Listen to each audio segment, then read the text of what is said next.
Welcome back. Well, a tried and true scam is resurfacing, and it's when someone calls you saying you missed jury duty and now you could be arrested. That's right. So Nicole Cordero, she's joining us here from the Better Business Bureau, and she's going to explain how scammers are threatening people until they basically pay up. So Nicole, good morning. Thank you for being here. We always appreciate you coming here and filling us in on this critical information. So tell us a little bit about how this scam works. So usually people get calls and somebody is claiming they're from the police department or the court, and they say that you missed jury duty. So now you could be facing arrest, and you could just pay us a fine to avoid going to jail. But it is just a scheme where scammers hope that you act first and then think about it later that was not real.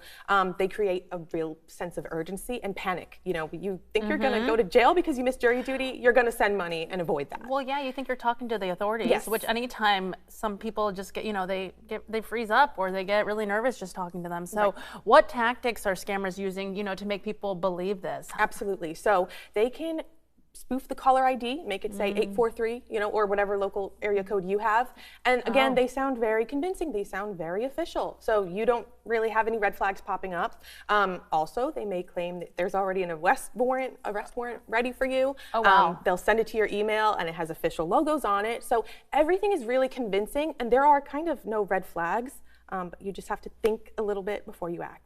So basically, if you get this call about jury duty, you just should already know it's a scam at this point, or double check into it, look a little further into it. Yes, one thing that'll tip you off is that a lot of reports that we've gotten about this scam say that the scammers told them to go to a Bitcoin ATM and pay the fine to avoid arrest via cryptocurrency. That is one way that you pay that you will always know that that's a scam.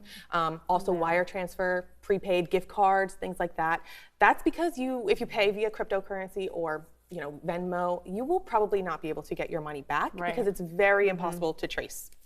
Wow. Okay. So how can people avoid this jury duty scam? What's the best way to go about that? Yeah. So if you're not sure if you did miss jury duty, you should be calling the court or your local officials. But if you received an email or a phone call, don't call back that number, because that's likely going to lead you right to the scammer, and then they can take your money another way, right? So don't do that. Call your officials. And the biggest tip to remember is that people will not summon you, the court will not summon you via email or phone. I was going to say, would they even call you? Right. It's going to usually be via mail. So if you get a phone call or email, just report it to us. Wow.